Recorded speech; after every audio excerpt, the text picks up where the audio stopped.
Hi, I'm Andrea Bommarito in St. Louis, here with the ZSK embroidery equipment. In this video, we will be talking about the applique process that's very popular within the athletic market. We will be working with athletic polyester twill that is pre-cut, and we will be using the effortless embroidery applique sample pack from Stahls.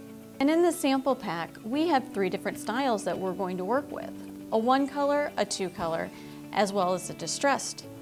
All of these samples are pre-cut, so it makes it a lot easier on us when doing the applique process.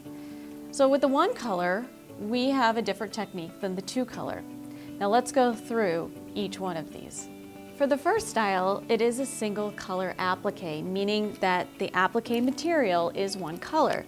So it is pre-cut for us. This is the word Titans, and the T is 1 cut, and the rest of the letters along with the tail is another cut. We will see how this all lays out within that 3-step process.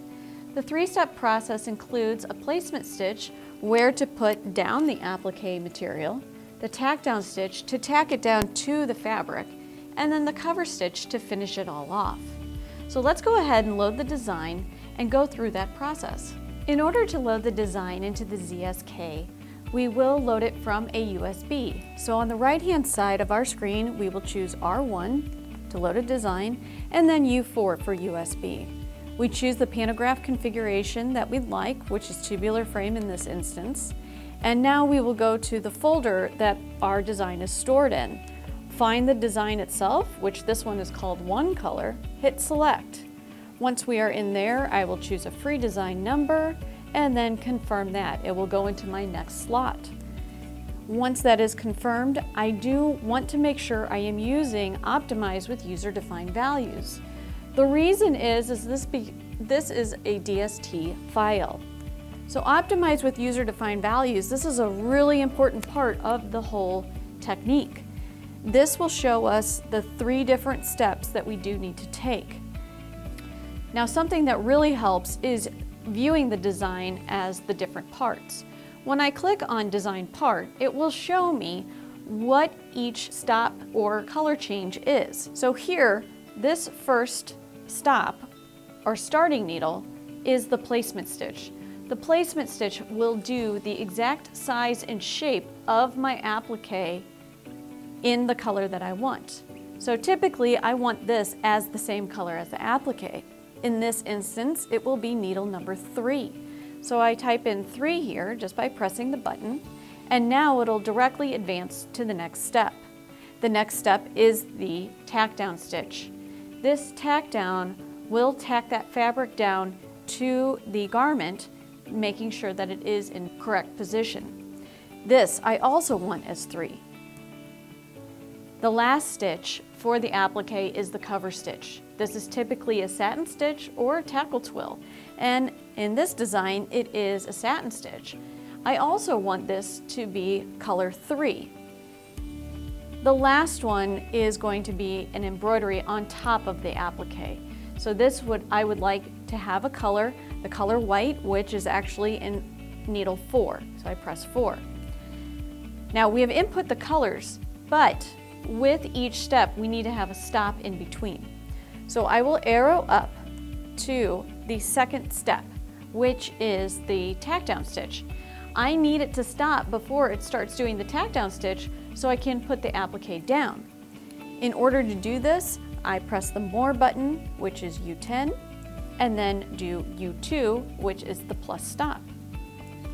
You can see that next to needle 2, there's a plus sign that means that it stops before that starts stitching. Then the next one, I also need to put in a stop just in case to double check and make sure everything is in place. So I will keep that on that plus stop. And once I am finished, I can hit the Accept Stop table. With all that done, I will go ahead and optimize with set values. And here, this is where I can modify the design. I'd like to rotate it, so I will hit Rotate Design.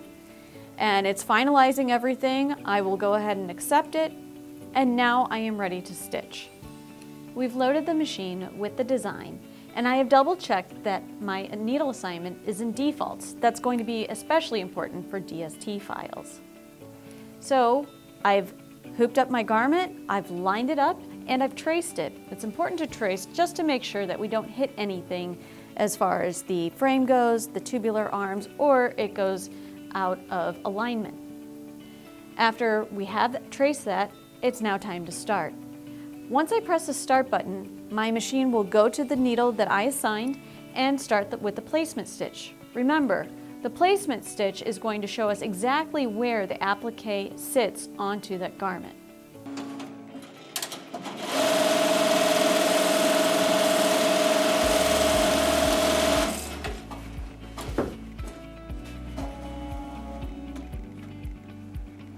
The machine has stopped before the second step, and that's because we input that plus stop. It needs to stop so we can lay down the pre-cut material. As you can see, it has done that first stitching, so it shows us exactly where to lay it down. I have taken the fabric and sprayed some adhesive on it just to make it a little tacky so it stays in place while the machine is running. In order to put the applique onto the garment, I like to move my frame out so that it's easier for me to get to. In order to do that, on the ZSK machine, I press the ZSK button, and now I will move that frame out. Once that frame is in position, we can now lay down the lettering. So I will go ahead and take my lettering and place it exactly following the stitching.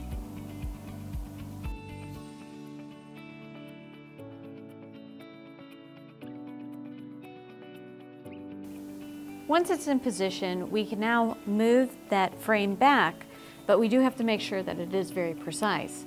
And with the ZSK, we do have this magic blue button that when we press and hold it, it goes back to the last stitch, no matter where you move the pantograph. So I will go ahead and press and hold this blue button, and it moves back to that last stitch. So now we're in the right position to start stitching again. With the ZSK, we do have to press the ZSK button to get back over to our operation mode, and then press the start button. Once we press start, it will start doing that second step.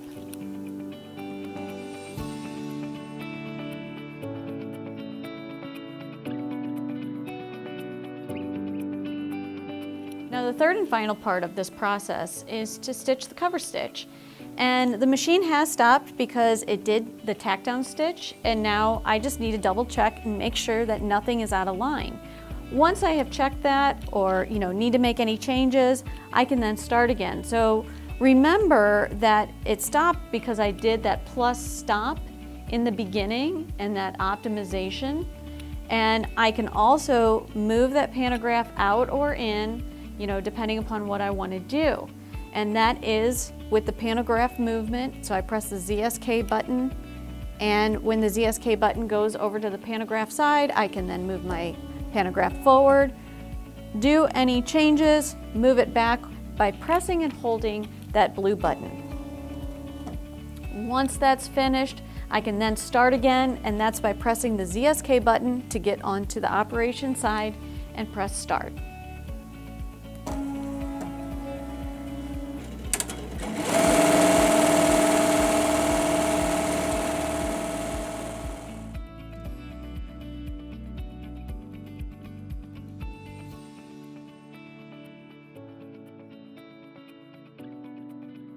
The machine has completed the design and finished the applique with the cover stitches as well as some lettering.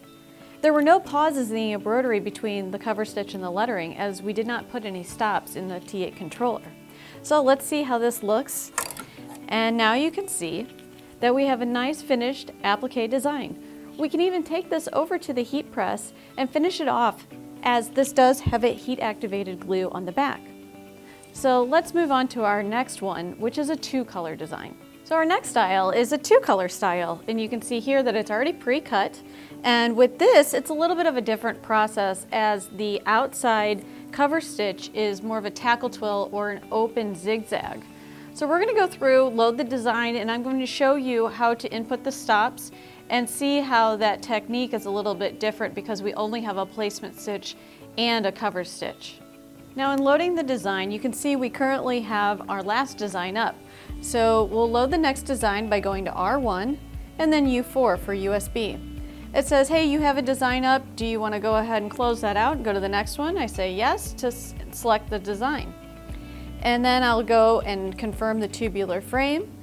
I'll go down to my Applique folder, select the appropriate file, which is the 2-color design, and now I will say free design number. It will put it into the next slot. Confirm this. Next, it asks me, do I want to optimize the design? I do want to optimize it with the user-defined values. Again, this is where we see the color stops and where we can input the colors. Now remember, in this screen, we can put the design part so we can see which parts of the design we are assigning. Here, this is that first step, which is the placement stitch, showing us where to place that applique fabric. And in this, because the outside is white, I am going to do it on the white thread, which is on needle number 4. So I press 4. The next one is the tackle twill, which is an open zigzag stitch. This will also be white, so I will do 4. The next one is going to be the interior of the Titans. That is going to be blue, so that is needle 3. And then the last one is the word baseball. I will also have that in white, so that will go 4. Now I do need a stop in here, and that will need to stop before the second section starts. So we'll arrow back up to the second needle and do the plus stop. That's by hitting the more button and plus stop. Now we have entered in the stop. Everything's good to go now, so we will accept the stop table. We will optimize with user-defined values and rotate the design because of how I have it hooped. Once that's done, I'll accept it. And now we're ready to stitch. I've hooped up my garment, I've already traced it, and I am ready to stitch. One thing that I do always ensure of is my color to needle assignment. And that's up here over on the right-hand side. This is especially important with your DST files since you are inputting the needles that you want to stitch. So you want to make sure that the needles and colors match the same numbers. So here we will press R5, click on defaults over here and confirm. Once you do that, these should match to the colors that you input.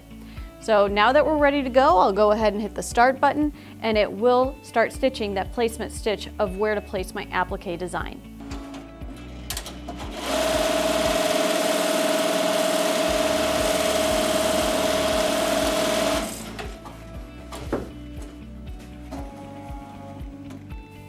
The machine has completed the placement stitch. Now I will take my applique design, which is pre-cut. I have sprayed some spray adhesive glue on it away from the machine in a well-ventilated area. I'm going to go ahead and move my hoop out so I have room to place down this material. And once I do that, remember I can use that pantograph with the blue button and move it right back into place. So let's go ahead and move it out. I'll press the ZSK button, move my pantograph out. Once I move it out, I can now place down my material, lining it up directly with that placement stitch. That placement stitch does give me the exact shape and size of my applique. And that's really important because it does make sure that things are lined up properly. You can see here, I am also using a nice size hoop exactly for this applique. This hoop is really nice because it does give me enough room for an applique without having to hoop up a huge, large area on my garment. Now we'll go ahead and move that back in after I have it in place. On the pantograph side, the light is selected. I'll press and hold this blue button and it moves back to that last stitch. Now the hoop's back into position. I'll just hit the start button and it will continue and do the tackle twill.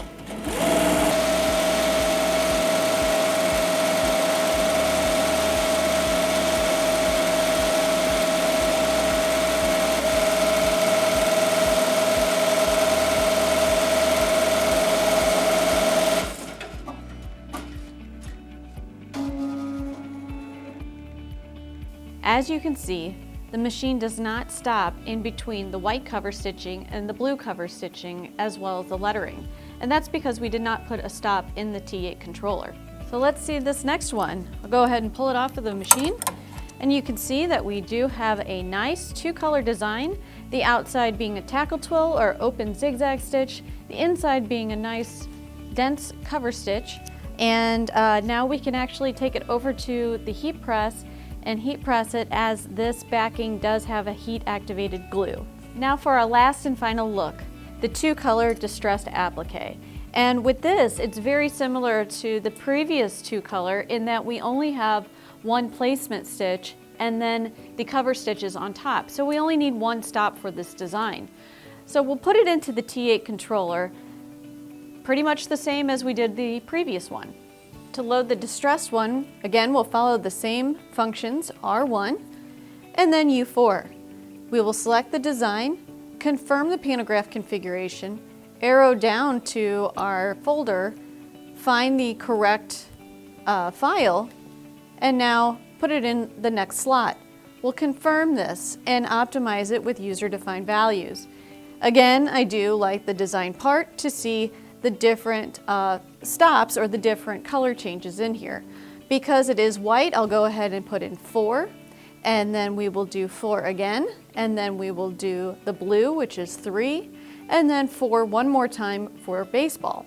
We will arrow up to number 2. We want it to stop before the second step stitches so that we can lay down the applique. So we'll hit the More button and do the plus stop. Once we do that, we will accept the stop table, optimize with the set values, we will rotate the design, and now accept the loaded design. So this design is ready to go. I've hooped up my garment, I've traced it, and now I'm ready to stitch. It will start on needle number 4 with the placement stitch.